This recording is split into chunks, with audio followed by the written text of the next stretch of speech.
በየዓመቱ በዕለተ ሰኑይ ብቻ ወይም ሰኞ ቀን ብቻ የሚጀመሩ 3 አጽዋማት አሉ። እነርሱም አብይ ጾም፣ ጾመ ነነዌና ጾመ ሐዋርያት ናቸው። እነዚህ አጽዋማት ምንጊዜም ቀበላቸው እሁድ ሲሆን የሚገቡት ደግሞ ሰኞ ቀን ነው። የትኛውም ዓመት ይሁን ዕለቱን አይለኩም። ስለዚህም የ2018 ጾመ ሐዋርያት ሰኞ ግንቦት 24 ቀን ይገባል። የጾሙን ታላቅነት ተረድተን እንድንጾመው ትንቢቱን ምሳሌውንና ምስጢሩን መረዳት አጋዥ ስለሚሆነን ላከ ቅዱስ ሐዋርያት ክብር ምስጋና ይድረሰው። አሜን። ጾመ ሐዋርያት። ጾመ ሐዋርያት ራሳቸው በሐዋርያት የተጀመረ ጾም እንደመሆኑ መጠን አንደኛው መቶ ክፍለ ዘመን ማለትም ከዛሬ 1900 ዓመታት በፊት ጀምሮ ሲጾም የኖረ ጾም ነው። እዚህም የመጽሐፍ ቅዱስ የአዋልድ መጽሐፍትና የታሪክ በርካታ ምስክሮች አሉ። ጾመ ሐዋርያት ቤተክርስቲያን ዕድሜያቸው ለጾም የደረሱ ምዕመናን በሙሉ እንዲጾሟቸው ካወጀቻቸው 7 የአዋጅ አጽዋማት መካከል አንዱ ነው። እዚህም በተጨማሪ በጌታችንና በአምላካችን በኢየሱስ ክርስቶስ አንደበት ቀን የተቀጠረለት ትንቢት የተነገረለትና ምሳሌ የተመሰለለት ጾም መሆኑ አጽዋማት ሁሉ ለየት ያደርገዋል። ጌታችን ስለዚህ ጾም ትንቢት በመናገር ምሳሌ በመመሰል ሰፊ ትምህርት የሰጠው ፈሪሳውያን ወደ እርሱ ቀርበው ደቀ መዛሙርትህ የማይጾሙት ስለምንድን ነው ብለው በጠየቁት ጊዜ ነው። እሱም ሲመልስ እንዲህ አላቸው፣ ሚዜዎች ሙሽራው ከእነርሱ ጋር ሳለ ሊያዝኑ ይችላሉን? ነገር ግን ሙሽራው ከእነርሱ የሚወሰድበት ወራት ይመጣል። እዚያ ጊዜ ይጾማሉ። ባረጀ ልብስ አዲስ እራፊ የሚያኖር የለም፣ መጣፊያው ልብሱንም ይወጫጭቀዋልና መቀደዱም የባሰ ይሆናል። ባረጀ አቁማዳ አዲስ የወይን ጠጅ የሚያኖር የለም። ይደረግ ግን አቁማዳው ይፈነዳል፣ የወይን ጠጁም ይፈሳል፣ አቁማዳውም ይጠፋል። ነገር ግን አዲሱን የወይን ጠጅ በአዲስ አቁማዳ ያኖረዋል፣ ሁለቱም ይጠባበቃሉ በማለት ይናገራል። ማቴዎስ ወንጌል ምዕራፍ 9 ከቁጥር 14 እስከ 17። በመቀጠል እስከ መጨረሻው የምንመለከተው ከላይ የሰፈረውን የማቴዎስ ወንጌል አጭር ገጸ ንባብ ሐሳብ በመሆኑ መለስ እያሉ ታሪኩን ማንበብ ወይንም በልብ ከመዘገቡ በኋላ ቀጣዩን ክፍል ማንበብ ምስጢሩን ለመረዳት ያግዛል። እዚህ የጌታችን መልስ ውስጥ ነገር ግን ሙሽራው ከእነርሱ የሚወሰድበት ወራት ይመጣል፣ እዚያ ጊዜም ይጾማሉ የሚል ስለ ጾመ ሐዋርያት የተነገረ የትንቢት ቃል እናገኛለን። ይህ አምላካዊ ቃል ጾሙ ስለሚጀመርበት ወራት ቀጠሮ ይሰጣል። ያም ጊዜ ሙሽራው ከእነርሱ ከተወሰደ በኋላ ያለው ጊዜ ነው። ሙሽራው ከተወሰደ በኋላ ማለት ኢየሱስ ክርስቶስ ወደ ሰማይ ካረገ በኋላ ማለት ሲሆን ቤተ ክርስቲያን ጾመ ሐዋርያት ከዕርገት በኋላ የሚጀመረው በዚሁ ቃል ምክንያት ነው። ይህም ቤተ ክርስቲያን ምን ያህል መጽሐፍ ቅዱሳዊ መሠረት ያላት መሆኗን ያሳየናል። ጾመ ሐዋርያት ከዕርገት በኋላ ለቀናት ያህል ዘግይቶ እንጂ ወዲያውኑ አይጀመርም። ምክንያቱም የሐዋርያት ሰውነት በአዲስ ሁኔታ ጌታችን ላዘጋጀው የአዲስ ኪዳን ጾም ተመሻሽቶ ያልተገኘ በመሆኑ ነው። ስለዚህም በመጀመሪያ የሐዋርያት ሰውነት ለጾም መዘጋጀት ነበረበት። ከዚያም በኋላ ሐዋርያት በጾም ጀምረዋል። ይህም በጌታችን የመልስ ቃል ውስጥ የተካተተ እንጂ የፈጠራ ድርሰት አይደለም። ባረጀ ልብስ ላይና ባረጀ አቁማዳ የሚሉ 2 ተከታታይ ምሳሌያዊ ማብራሪያዎች ሐዋርያት ሰውነታቸው በመንፈስ ቅዱስ ከመታደሱ በፊት ጾም ወይም መጾም እንደማይጀምሩ ወይም እንደሌለባቸው የሚያስረዳ ምሳሌዎች ነበሩ። ስለዚህም ሐዋርያት የተዘጋጀላቸውን ጾም መጾም የጀመሩት ከኢየሱስ ክርስቶስ ዕርገት በኋላ በ10ኛው ቀን በወረደ ጸጋ መንፈስ ቅዱስ የሕይወት እድሳት አግኝተው ነው። ላይ በተጠቀሰው የጌታችን የኢየሱስ ክርስቶስ ትምህርት ውስጥ ለጾመ ሐዋርያት የቀረቡ 3 አይነት ምሳሌዎች እናገኛለን። ምሳሌዎቹም በሚስጥር የተሞሉ በርካታ መንፈሳዊ መልእክቶችን ያዘሉ ናቸውና ተራ በተራ እንመለከታቸዋለን። አንደኛ፣ ሚዜዎቹ ሙሽራው ከነርሱ ጋር ሳለ ሊያዝኑ ይችላሉን የሚለው አረፍተ ነገር በገጸ ንባብ ውስጥ ስለ ሐዋርያት ጾም የተመሰለው የመጀመሪያው ምሳሌ ነው። ሚዜዎቹ የተባሉት እንደ መጥምቁ ዮሐንስ በመንገድ የሚጠርጉ የሚያስተምሩና ምዕመናንን ወደ ኢየሱስ ክርስቶስ የሚያቀርቡ ሁሉ ናቸው። ሙሽሪትም ወደ ሙሽራው መውሰድ የሚንዜዎች ሥራ መሆኑ በአይሁድና በኢትዮጵያውያን ባህል ሲሰራበት የኖረ ነው። ስለዚህ ዋነኞቹ ሚንዜዎች ሐዋርያት ናቸው ማለት ነው። ኢየሱስ ክርስቶስ ሙሽራ ሲሆን ቤተ ክርስቲያን ወይም ምዕመናን ደግሞ መርዓት ሴት ሙሽራ ይባላሉ። ሁለተኛ ቆሮንቶስ ምዕራፍ 11 ቁጥር 2፣ የዮሐንስ ወንጌል ምዕራፍ 3 ቁጥር 29። ሚዜዎቹ ሙሽራው ከነርሱ ጋር ሳለ ሊያዝኑ ይችላሉን ሲል ሚዜዎቹ ሙሽራውን ለማስደሰት ሲሉ ምንም የሚያሳዝን ነገር ቢያጋጥማቸውም እንኳ ጨክነው በመቻል ያሳልፉታል እንጂ በሙሽራው ፊት እንደማያዝኑ እንደዚሁ በጾም ተገቢ ነገር ቢሆንም ሐዋርያት ኢየሱስ ክርስቶስ ከነርሱ ጋር ሳለ መጾም እንደማይገባቸው ነገር ግን ከነርሱ ተለይቶ ሲያርግ መጾም እንደሚጀምሩ ያስረዳል። በዚህ ምሳሌያዊ ንባብ ውስጥ ጾም በሐዘን ተመስሏል። መጾም ዕድራነቱ ለነፍስ እንጂ ለሥጋ አይደለምና ሥጋ ጾምን እስኪለምድ ድረስ ቅጣት ይሆንበታል። ስለዚህም በጾም ነፍስ ስትደሰት ሥጋ ግን ያዝናል። በዚህ ምክንያት ጾም በሐዘን ተመስሏል።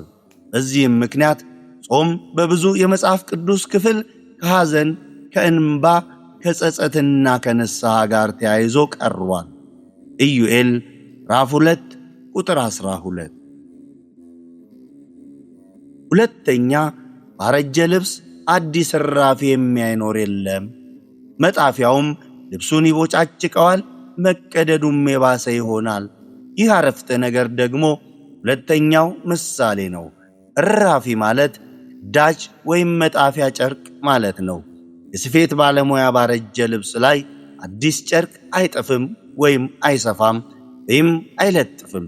ይህ አንደኛ ግንጥል ጌጥ እንደሆነ፣ ሁለተኛ ለአሮጌ ልብስ ሲባል አዲሱን ማበላሸት እንዳይመጣና አዲሱ ካሮጌው ስለሚበረታ የባሰ እንደማይቦጫጨቅ በማሰብ ነው። በምሳሌው መሰረት በጣፊ ወይንም በልብስ ሰፊ የተመሰለው ኢየሱስ ክርስቶስ ነው። አዲስ እራፊ ጨርቅ ምሳሌነት የተወከለው ደግሞ ኢየሱስ ክርስቶስ በአዲስ ኪዳን እንድንጾመው የሰራልን ጾም ነው። የተቀደደውና መጣፋ የሚያስፈልገው ልብስ ደግሞ የሐዋርያት ሕይወት ምሳሌ ነው። እንደ ምሳሌው ሁሉ ሰዎች የክርስቶስ ልብሶች ይባላሉ። አልባሲሁ ለክርስቶስ መሃይምናን እሙንቱ እንዲል፣ ይህም የክርስቶስ ልብሶቹ ምዕመናን ናቸው ማለት ነው። ክርስቶስም ለሰዎች ልብሳቸው ነው። ሐዋርያው እናንተ የተጠመቃችሁ ክርስቶስን ለብሳችኋል ብሏልና ገላትያ ምዕራፍ 3 ቁጥር 27። ምዕመናን የክርስቶስ ልብሶች ናቸው ማለት የክብር መገለጫዎች ናቸው ማለት ነው። ልብስ የክብር መገለጫ ይሆናልና እርሱ ደግሞ ለምዕመናን ልብስ ነው ማለት ጌጣቸው፣ ነውራቸውን የሚሸፍንላቸው ክብራቸው እርሱ ነው ማለት ነው። ጾም እራፊ መባሉ ምስጢር አለው። ይኸውም እራፊ የተለየውና እንደሚያቀራርብ አንድ እንደሚያደርግ፣ ጾምም የተለያዩ ፈቃዶች ያላቸውን ነፍስና ሥጋን አንድ ታደርጋለች። ከዚህም በላይ ከእግዚአብሔር የተለየውን ሰውን አስታርቃ አንድ ታደርገዋለች፣ ከመንጋውም እንዲቀላቀል ትረዳዋለች። ባረጀ ልብስ አዲስ እራፊ የሚያኖር የለም፣ መጣፊያውም ልብሱን ይቦጫጭቀዋል፣ በመቀደዱም የባሰ ይሆናል ማለት አንድ የስፌት ባለሙያ ባረጀ ልብስ ላይ አዲስ እራፊ እንደማይጥፍ ሁሉ ኢየሱስ ክርስቶስም የሐዋርያትን ሰውነት በኃጢአት ያረጀ ሆኖ ሳለ መንፈስ ቅዱስ ሳያድሳቸው አዲስ የሠራውን የአዲስ ኪዳን ጾም ጾሙ ብሎ ሐዋርያትን አያዛቸው ማለት ነው። ሰውነታቸው ሲታደስ ያን ጊዜ ግን ይጾማሉ። ይህ አገላለጥ እግዚአብሔር መንጋዎቹን ያለ አቅማቸው እንዲሸከሙት የማያደርግ አዛዥ ጌታ መሆኑን ያሳያል። እንዴት ቢባል ሐዋርያት ሊፈጽሙት በማይችሉበት ሁኔታ ውስጥ እያሉ እንዲጾሙ አላዘዛቸውምና። ፈጣሪ ለሕዝቡ መቼ ሕግ መስጠት እንዳለበት በሚገባ ያውቃል። እስራኤላውያን በባርነት ሳሉ 10ቱ ትእዛዛትን ያልሰጣቸውም ስለዚህም ነው። ቢሰጣቸው ይጠብቁት አይችሉም ነበርና። በባርነት ያለ ሰው የራሱ ነፃነት እስከሌለው ድረስ የፈቀደውን ማድረግ አይችልም። በታላላቅ ተአምራት ከባርነት ካወጣቸው በኋላ ግን ሕዝቡን ሰጣቸው። ስለዚህም ከክርስቲያን ወገን ማንም ቢሆን ከአቅሙ በላይ የሆነ ነገር ፈጣሪ እንዳዘዘው አያስብ። ታዘዝነው ሁሉ በአቅማችን ልክ እንደሆነ እንመን። ሶስተኛ፣ ባረጀ አቁማዳ አዲስ የወይን ጠጅ የሚያኖር የለም። ይደረግ ግን አቁማዳው ይፈነዳል፣ የወይን ጠጁም ይፈሳል፣ አቁማዳውንም ይጠፋል። ይህ ስለ ጾመ ሐዋርያት የተመሰለው ሶስተኛውና የመጨረሻው ምሳሌ ነው። ባረጀ አቁማዳ የተመሰለው ሐዋርያት በጸጋ መንፈስ ቅዱስ ሳይታደሱ በፊት የነበራቸውን ሕይወት ሲሆን፣ በአዲስ ወይንም የተመሰለው ደግሞ ጌታችን በወንጌል የመሰረተልን ጾም ነው። የጾም ሕግን የሰጠን ኢየሱስ ክርስቶስ ራሱ ደግሞ በጠጅ ጣዩ በጠማቂው ተመስሎ ቀርቧል። አዲስ ጠጅ ባረጀ አቁማዳ እንደማይጣል አምላካችንም ባልታደሰ ሕይወታችን ሐዋርያትን እንዲጾሙ አላዘዛቸውምና። ቀደም ሲል ጾም ሥጋን ለጊዜው ደስ ባለማሰኘቱ በሐዘን እንደሚመሰል ተመልክተን ነበረ። አሁን ደግሞ በዚህ ምሳሌ ጾም ነፍስን ደስ የሚያሰኝ በመሆኑ በወይን ተመስሎ አገኘ ነው። ወይን የሰውን ልብ ደስ ያሰኛል እንዲል መዝሙር 103 ቁጥር 15። ጠጅ ጣዮች ሲጥሉ ወይም ሲጠምቁ ተመልክታችሁ ታውቃላችሁን? አስቀድመው ቦታ ያዘጋጁለታል። ግር እንዳይበዛበትም ጥላ እንዳይወድቅበትም ይጠነቀቃሉ። እንዳይነፍስበትም ቀን ከሌት ይተጉለታል። በመጨረሻም ሥራው አልቆ ሳለ እጁ ከደረቀ ወይም ከጠነከረ ይላላ ብለው ማር ያልሱታል ወይም ይበርዙታል። ከላላ ደግሞ ይድረቅ ብለው ጊዜ ይሰጡታል። ጠጅ ለተመሰለ ለጾምም በአይነቱ ተመሳሳይ ከጥቅሙ አኳያ ደግሞ የበለጠ ጥንቃቄ ሊደረግለት ያስፈልጋል። ለጠጅ ቦታ እንደሚዘጋጅለት ለጾምም ሰውነትን ማዘጋጀትና ጊዜና ዕለትን ወስኖ መመደብ፣ በአጠቃላይ ጾምን ማወጅ ይገባል። ስንዱም እመቤት ቤተ ክርስቲያናችን የአጽዋማት አዋጅ ስላላት እኛ ኦርቶዶክሳዊ ተዋሕዶ ልጆች የዚህ ችግር የለብንም።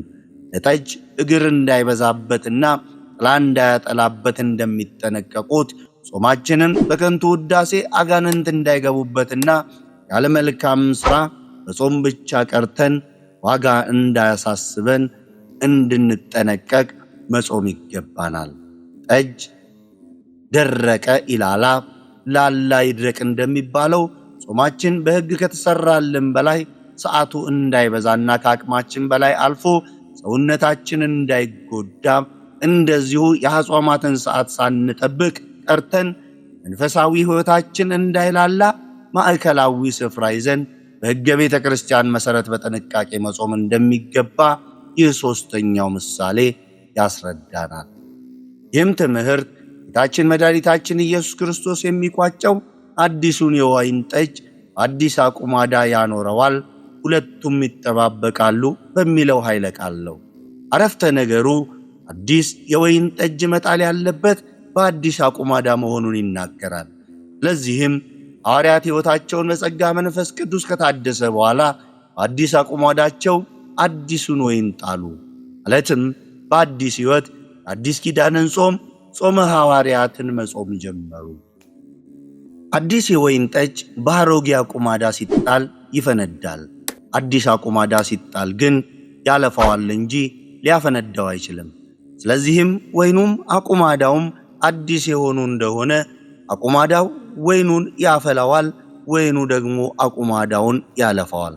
በዚህ ጊዜ ሁለቱም ይጠባበቃሉ የሚለው ቃል ይፈጸማል።